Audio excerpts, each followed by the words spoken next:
If you've been following me for a while, you know that I love Daniel Smith watercolors and the Art Philosophy curated pans of color. But I wanted to expand my horizons a little, and I've heard a lot of good things about Kuretake. So I got this beginner set, and I'm gonna swatch it out for you today because I'm learning, and I thought you might like to see what the colors look like too, and see how the paint moves and works, and we'll swatch it together to see if we like it. So far, I can tell you I do like the colors that come in this pack. It's going to be a lot of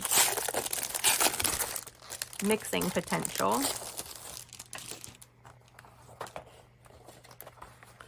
So now I can see that it has this little plastic cover, and it looks like it's in its own little box. So that's nice. So you can put this plastic cover on when you're done painting and then put your cover on, and that makes it a really good travel set. So I like that too. Looks like we could swatch inside the lid. I think I'll do both. I'm gonna swatch here, but then I'm gonna swatch on my paper too. And let's see what happens. I'm not used to having a white watercolor, so that's interesting. I don't use white, but we can swatch it out and see what it does. All right, so we're just going to start at the top and go for it. Let's see, I'm going to use what is this, a 6 round. So it looks like we start with red. So I just got some water on my brush. Let's wet this pan a little. These pigments, just by looking at the pans, it looks like they're very strong, which means they'll last a long time and give you some really vibrant color. Yep. It's so bright. I hope you can see that on the camera. It is really nice. Let's see how it works on some watercolor paper. It's really thick and creamy, you guys. Okay, I can see already why Kuretake is talked about. That's beautiful. All right, let me keep track of my stuff here. Let me find a pencil. All right, this was red. Next we have Rose Madder.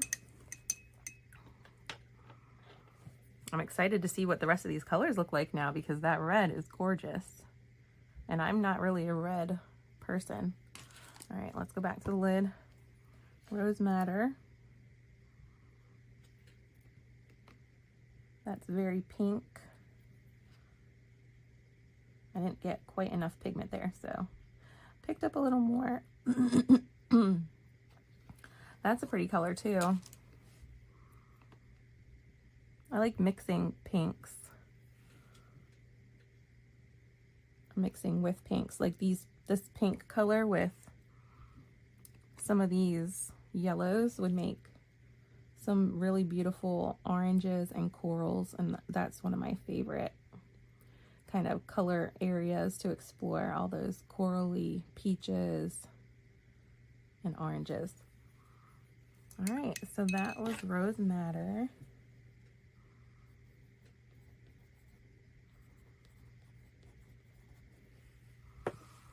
Next we have, bring the lid back, Rose Madder Deep. So let's see how that looks different from the Rose Madder that we just did. Beautiful. It's like a deep magenta. It's gorgeous.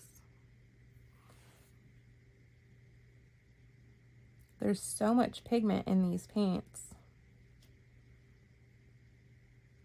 I love when you get high quality watercolor. It's just so bright and it's really worth it to get a higher quality set of watercolors. And I don't really say that for a lot of supplies. I just feel like you should start with what you have. But if you want to enjoy watercolor, high quality watercolor definitely makes a difference. I did not even like watercolor until I tried higher quality paint and paper, and then I realized how much of a difference it makes. Let's see, next we have Cadmium Scarlet. So this is kind of a orangey red. You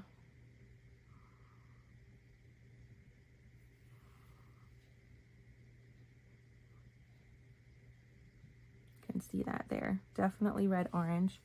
So that, I'm excited to mix that with some of those pinks to see what happens.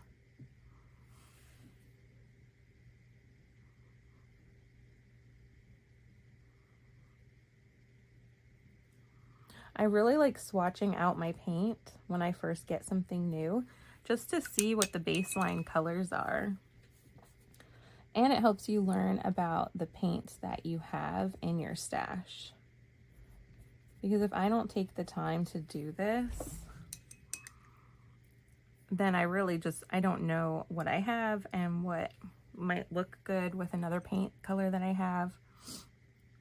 And so it might seem boring, but I find it peaceful to just take the time to play with the paint and see what it looks like when you get a new set like this.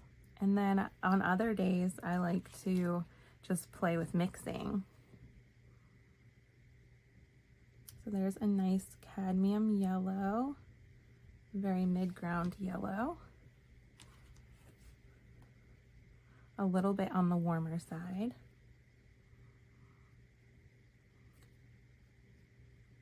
I can tell by putting it next to this red that I would probably get a really vibrant orange by mixing those two together.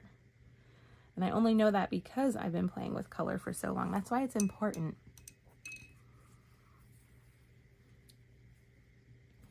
Cadmium yellow. When I first started painting, someone could have said cadmium yellow to me and I would have had no idea what they were talking about. I had no idea if cadmium yellow was a warm yellow or a cool yellow or a muted yellow. I had no idea. But now I can say cadmium yellow and I have it in my head what cadmium yellow looks like. And now next we have lemon yellow, which is definitely a cooler yellow, closer to the green end.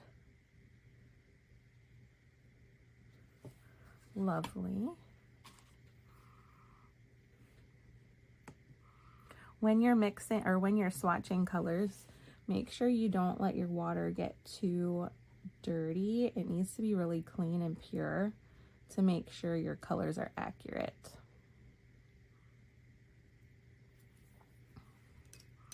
So like my jar right now is starting to get a little cloudy. I'm gonna have to start on my other jar. So that's lemon. Next we have yellow ochre, one of my favorite colors of all time. I love yellow ochre.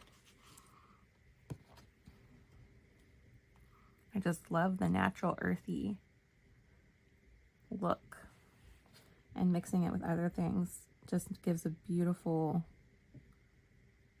you can get a beautiful earthy palette with yellow ochre.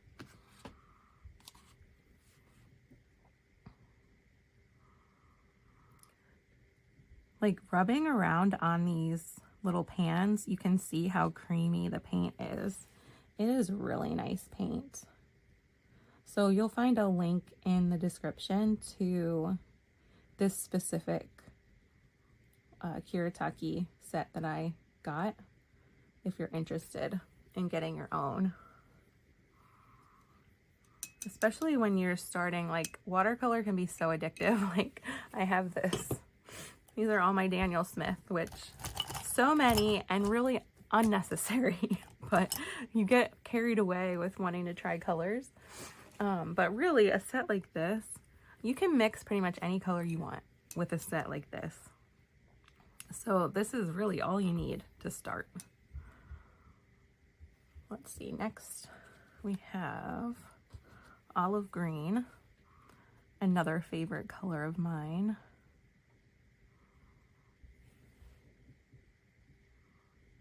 It's so deep and rich, that color. It's beautiful. Well, I can tell already that I am going to be using this set very often. This is wonderful paint. I don't know if you can see how thick that is on the camera. It's wonderful. All right, let me mark yellow ochre. And olive green.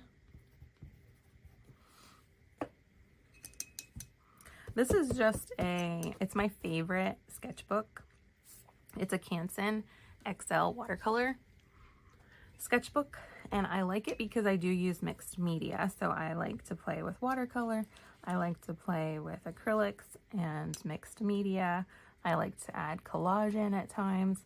And so I like how thick the paper in this sketchbook is, and it's able to handle all of those different mediums that I like to try. This color is sap green light.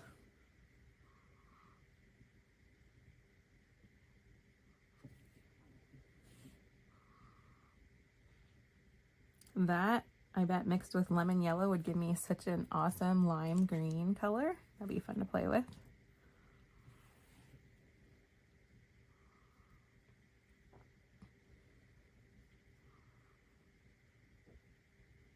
Another thing you can do while swatching, I'm not doing it this time because it's my initial swatch, but on your next pass through, you could do your deep dark square and then get some more water and see what it looks like when it's a lighter color.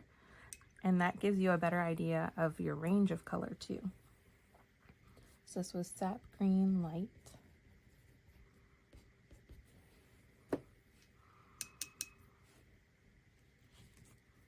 Then we have just sap green.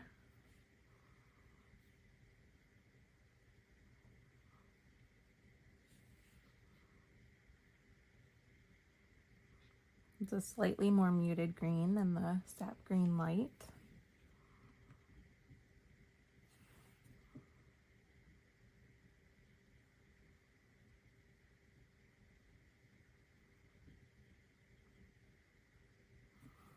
Next is Hooker's green.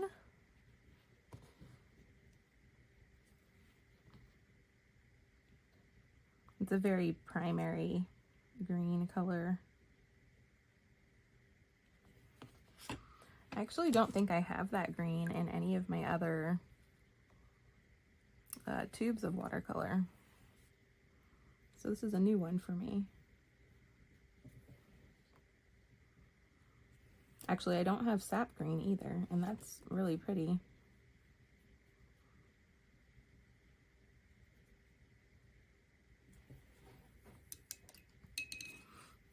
That was Hooker's green.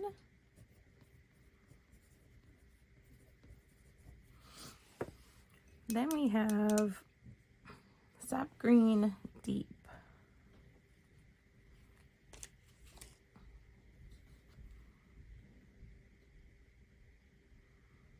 So just a slightly darker version of the other sap greens we swatched on this row.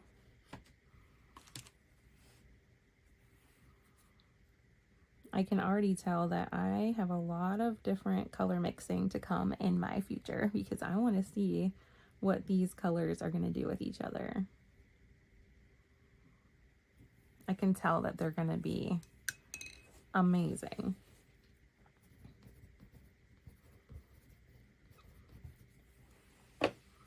Let's see, next we have Viridian.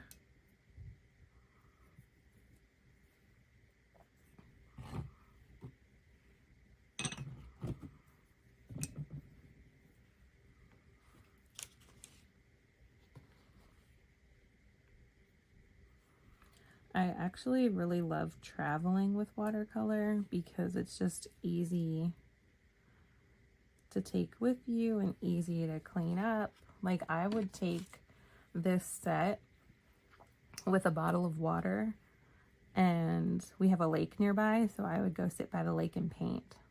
It would be a really fun little artist date. This is like a teal green, the Viridian, like a blue green.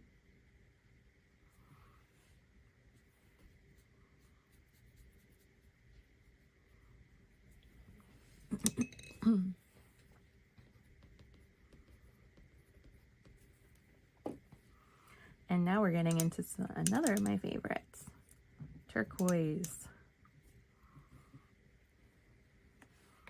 This is turquoise green deep, so let's see what that looks like.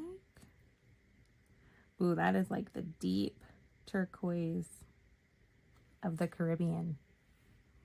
Beautiful.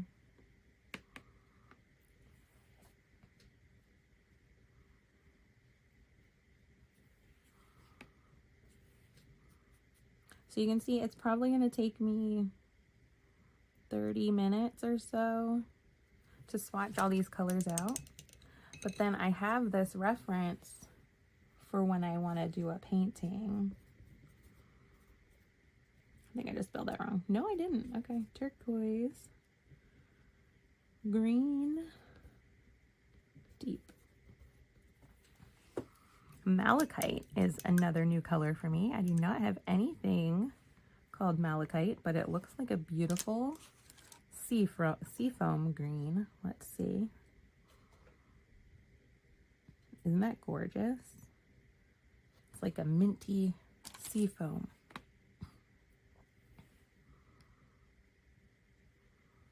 Another favorite of mine. Because now look, if I paired this minty color with yellow ochre, oh, it'd be so pretty. And okay, that's called malachite.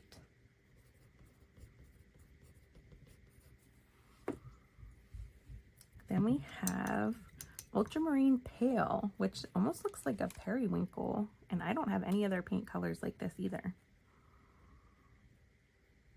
Now, of course, I could mix these colors, but it's also fun just to have your colors ready to go in the pan. Isn't that so pretty? That's beautiful. Yeah, I don't have any colors straight out of the tube or pan that are that color. So that's going to be fun to experiment with too. That's beautiful. Ultramarine pale.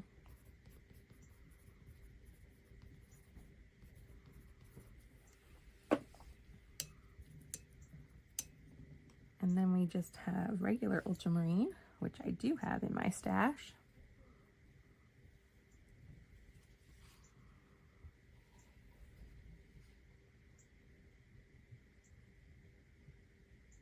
It's a very primary blue. Really good for mixing.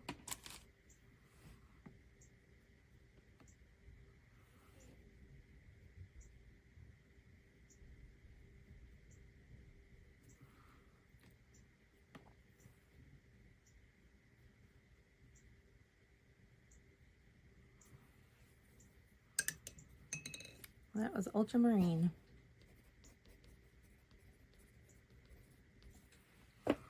Next, I have another turquoise. The first one we did in the row above us was turquoise green deep. This one is turquoise blue. Let's see the difference here. That's beautiful too. You can see that one's definitely toward the green side. This is more of a blue. So that gives you a lot of options too. It's lighter than the other one also.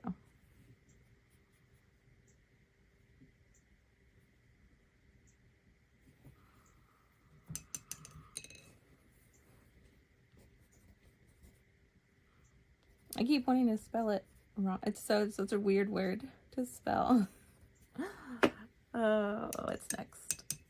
Indigo.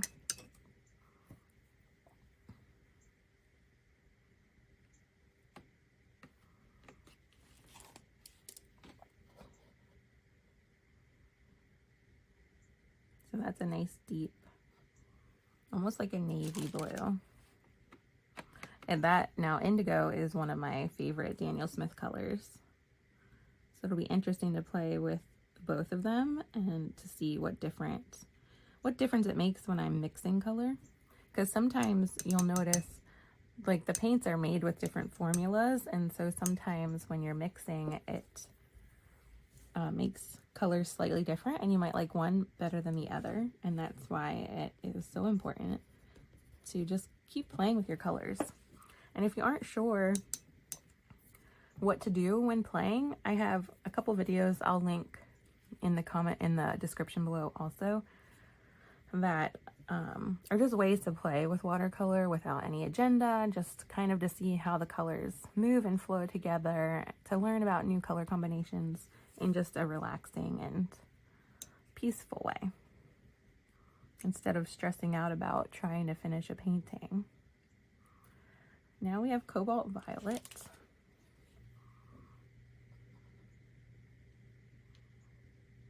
It's a very bright purple.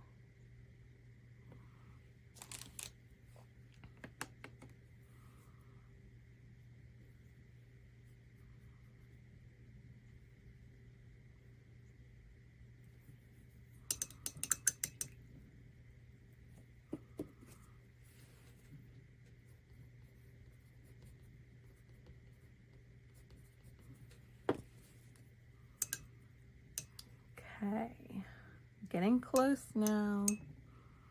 We have Burnt Sienna. I'm very partial to these earthy colors because I tend to move toward the earthy, neutralized colors when I paint. It's like an orangey brown Burnt Sienna.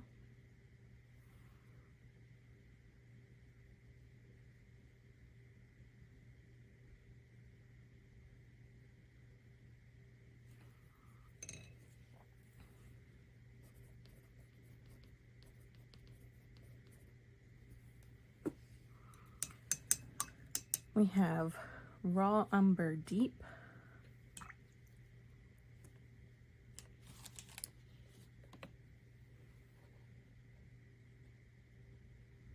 It's a deep brown color.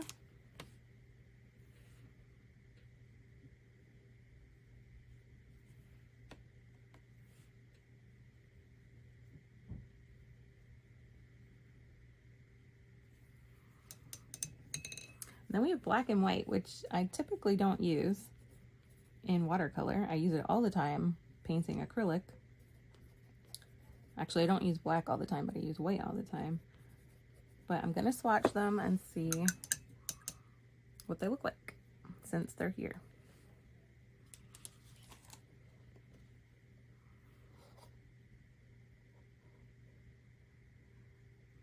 It is a nice deep dark black.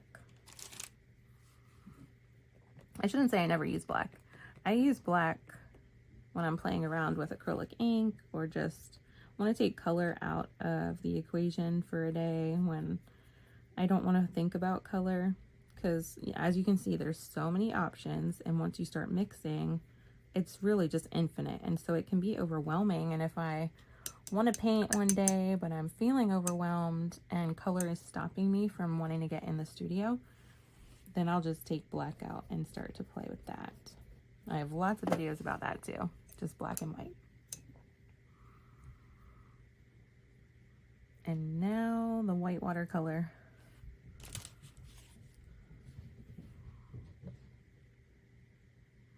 I don't know that I would ever use this, but it's here, so I'll swatch it.